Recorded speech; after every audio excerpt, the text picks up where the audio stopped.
காலையில எழுந்திரிச்ச நேரத்துலருந்து சாயங்காலம் வரைக்கும் வேலைக்கு மட்டும் பஞ்சமே இல்லங்க.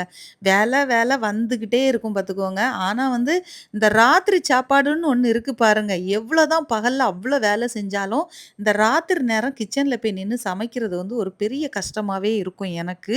உங்களுக்கெல்லாம் எப்படி இருக்குன்னு சொல்லிட்டு மறக்காம சொல்லுங்க. சரியா?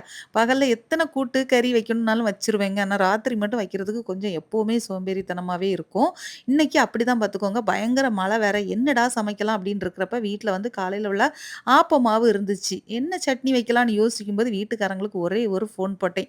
ரொம்ப சோம்பேறித்தனமா இருக்கு. என்ன குழம்பு வைக்கன்னே தெரியல. ஏதாச்சும் பண்ணுவோமா? அப்படின்னு கேட்டேன். அவங்க சூப்பரான ஒரு ஐடியா சொன்னாங்க. "நீ ஆப்பத்த மட்டும் சுடு. நான் இப்போ வந்துருவேன்னு" சொல்லிட்டு அழகா சூப்பரா சுட சுட சிக்கனும், கூடவே குருமாவும் கடையிலேருந்தே வாங்கிட்டு வந்துட்டாங்க. எனக்கு ரொம்ப ஈஸியா போச்சு இது. இனி என்ன பண்றது? ஆப்பத்த சுட்டு அப்படியே சாப்பிட்டுக்கலாம் அப்படின்னு சொல்லிட்டு எல்லாம் எடுத்து வச்சாச்சு. சாப்பிட போறோம்.